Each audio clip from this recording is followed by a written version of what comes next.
A very good morning to all of you. Now, in the next session of seeds chapter, now I will be telling you about two types of germination. Before I will go by the two types of germination, I would like to tell you the definitions of epicotyle and hypocotyle. If you remember, when I was teaching you the structure of bean seed, at that time also I explained it, but I told you that when we will be doing these germinations, you will be able to understand it more. Now, what is epicotyle? The region of the axis between the point of attachment of cotyledons and plumule. They are saying the point of attachment of cotyledon and plumule. If you will see, just kindly see this diagram that I have made. Here you can see plumule is here and this is the cotyledon. This is cotyledon and this is the plumule. And this is the point of attachment. The between the between figure that I have made here is epicotyle. So it means the region of axis, okay, if I make here, this is cotyledon and let us say this is plumule, and this region, a region of axis between the cotyledon and the plumule is known as epicotyle. Okay, this is the region of axis between the cotyledon and the plumule. And what is hypocotyle? The region of the axis below the cotyledon. The region of the axis below the cotyledon. The region of axis which is below the cotyledon, that is hypocotyle. Okay, so epicotyle and hypocotyle. If I am going to explain you these germination, you will be able to understand only if you will understand that what is epicotyle and hypocotyle. So what is epicotyle? The region of axis which is between the cotyledon and plumule, and hypocotyle which is below the cotyledon. Okay. Now two types of germination are hypogeal germination and apigeal germination. Hypogeal and apigeal. Now, what is hypogeal germination? The example of hypogeal germination is pea seed. In hypogeal germination, cotyledons, they always remains under the ground and epicotyle elongates first. Okay, which portion comes out? The epicotyle. The epicotyle elongates first and the cotyledon, they always remain under the ground. And if I talk about another type of germination, that is apigeal germination, in this cotyledons, they always come above the ground. Okay, because in this the hypocotyle elongates, and as I have told you, hypocotyle is the below portion which is below the cotyledon. If the hypocotyle will elongate, then definitely cotyledon will come out. Okay, supposing this is cotyledon and this is the hypocotyle. If it will come out, it will elongate, then this cotyledon will definitely come out. And if epicotyle elongates, in hypogeal germination, if epicotyle elongates, then the cotyledon will remain inside the ground. So these are the actually main differences between hypogeal germination and apigeal germination, which I have written here. In hypogeal germination, cotyledons remains underground, and in another one, cotyledons pushed above the ground. In second difference is, in hypogeal germination, epicotyle elongates, and in apigeal germination, hypocotyle elongates. Okay, H-E-E-H. Always remember, it is opposite. In apigeal, hypocotyle comes, and in hypogeal, epicotyle comes. Okay. Now I will be explaining you the germination of pea seed, maize grain,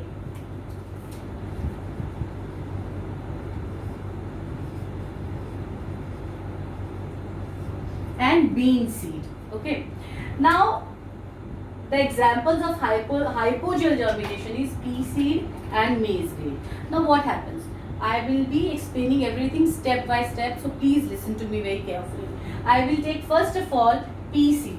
Here I have made a seed, and from this the radicle is coming out first, and after that the epicotyle is elongating. You can see this is the epicotyle, this is plumule, and cotyledon, as I've told you, in hypogeal germination cotyledon always remains under the ground. So it will remain under the ground and rest of the plumule portion will change into stem. Now I am going to explain you this definition, this germination one by one.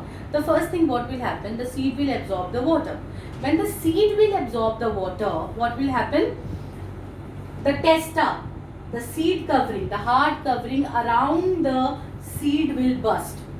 Once it will burst, then which is the first thing which will come out, that is radicle. Okay, radicle will come out, it will form the root system. Why the first thing, that is radicle, will come out? Because the radicle roots will come out, they will hold the soil firmly, because so that actually they are going to make a foundation for the growing stem or the growing plant, so that they can support the plant to stand, or to hold the soil so that they can stand in the soil. Alright, so the roots give support, so that's why they are the ones which grows first. So the radicle will come out first. Okay, after that epicotyle will elongate. When the epicotyle will elongate, cotyledon will remain inside the earth, or it will remain inside the soil. So as epicotyle will come out, okay, epicotyle will elongate, cotyledon will remain underground. Until the time seed is in the ground, which is the thing which will give nourishment, which will provide nourishment to seed, that is cotyledon. If you remember, in pea seed we have cotyledons. So the these cotyledons which are inside the seed, they will provide nourishment to the seed.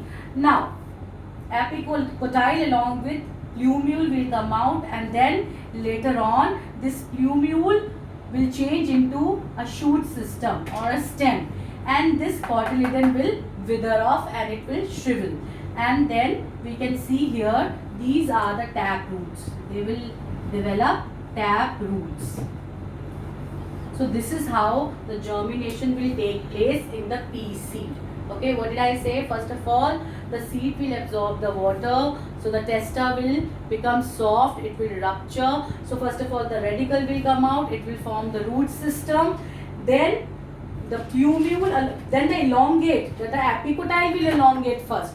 When the epicotyle will elongate first, the cotyledon will remain inside the ground. So epicotyle along with plumule will come out of the ground, and then later on plumule will develop a shoot system, and this is how a young plant will form. Okay, and the pea seeds, I have told you, they will develop tap roots. Another example of hypogeal germination is maize grain. Maize grain. And one more thing about this germination, here you can see that this epicotyle, it is folded over, okay, or it has made a loop. Why it has made a loop? It has made a loop like this so that it can protect the young plant from any injury. Okay, when the seedling is growing up, it first of all, when the epicotyle elongates and comes out of the soil, it will always form a loop so that it can protect the young plant from injury, and later on it will straighten up and it will grow into the plumule system. It will grow into the stem system or the shoot system. Plumule will grow up like this. Now in maize grain, the same thing will happen. The seed, this is the seed I have made, this is radicle, this is coloptoil. As you know that radicle is protected by a layer which is known as coleorhiza. Okay, and plumule is also protected by a protective sheath which is known as coleoptile. So what will happen here? The starting sequences are same, that seed will absorb the water, testa will become softened, and then it will rupture, and the radicle will come out of the coleorhiza sheath.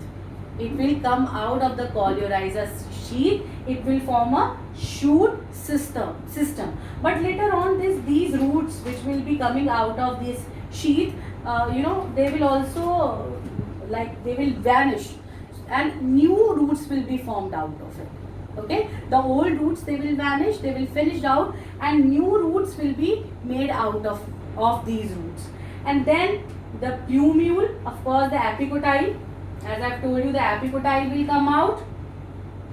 Since it is hypogel germination, epicotyle will come out along with the plumule, and the plumule will come out of the coleoptile sheath. Okay, you know that plumule is also covered by a protective sheath that is known as coleoptile. So it will also cover out, and you can see easily these sheaths around the plumule or this radicle in a very membranous form. They are present around them when they come out. Okay, so also plumule comes out of the coleoptile. This is the coleoptile that I am showing, and the and then epicotyle will elongate, okay, along with plumule, and later on the plumule will form a shoot system in the same way. So these two belong to the same category of germination, but the difference here and here, only the difference between these two is that here the pea seed is not covered by any protective sheath, but here the radicle and the plumule, they are covered by the sheath,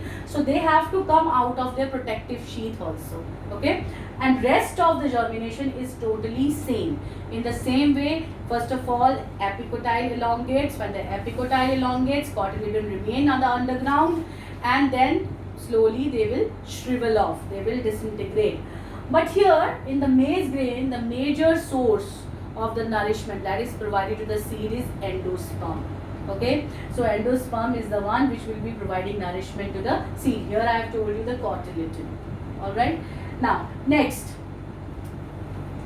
the apogel, the another type of germination, apogel, that happens in the bean seed. Okay, that happens in the bean seed. Now in the bean seed, which is the thing which comes out first? Hypocotyle. And I have told you, when the hypocotyle elongates, then it elongates along with the cotyledon. Then cotyledon also comes out of the ground. Here you can see this is the seed and this is the radicle. First of all, the radicle will grow down, then the cotyledon. Then the second step will be that the hypocotyle will elongate. And hypocotyle, here you can see the hypocotyle has come out of the ground along with the cotyledon. Okay, it has come out of the ground along with the cotyledon, and then it will form, it will come out, cotyledon will actually the cotyledons will change into the first leaves in the plant. The cotyledons will change into the first leaves in the plant, but later on they will wither off, they will shrivel and wither off, and new leaves will be formed over it. Okay, so the same thing will happen in the bean seed only, that they will also absorb the water. Okay, the seed will absorb the water, the testa will soften, it will rupture. First of all, the radicle will come out, radicle form a shoot system, then the hypocotyle will elongate. As the hypocotyle elongates, the cotyledon, they will also come out along with it. Okay, and later on the cotyledons, they will change into the first leaves on the young plant, but then they will shrivel off and wither off, and they will be replaced by the new leaves. And now in the bean seed also we can say that which is the thing which provides nourishment, that is the cotyledon. So this is all about the apigeal and hypogel germination. I hope these germinations are clear. If you will just learn your book, if you study your book, and if you will watch this video again and again, okay, and study your textbook again and again, and PDFs, that even if you don't have your books, you are not able to purchase them yet, so you can see the PDFs, because we teachers are sending you the PDF of each chapter, so you will be able to understand and ask the question. Even then also you did not able to understand. Okay, one more thing that I would like to tell you in this, that we have actually, this germination is not in our scope, but I would like to give you a little information about the viviparous germination, since it is given in the Selena book.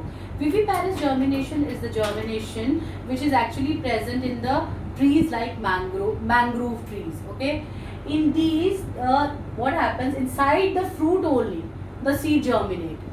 Okay, the seed changes into seedling inside the fruit, then it is dropped by the parent. It is dropped by the parent, then when it is dropped by the parent tree, or when it is dropped by the parent fruit, then it changes into young plant. And the mangrove trees, you must have seen trees in the marshy areas. They grow in the marshy areas, okay? And their roots are always outside. Since in the marshy places the oxygen is very, very less. They don't have oxygen. So that's why the roots also grow out of the soil so that they can get oxygen from the air. Okay, so that's all about your germination chapter. Here this chapter finishes. Kindly listen to the videos again and again, and till I will be explaining or I will be coming to the next chapter, kindly revise this chapter very well. Thank you and have a nice day.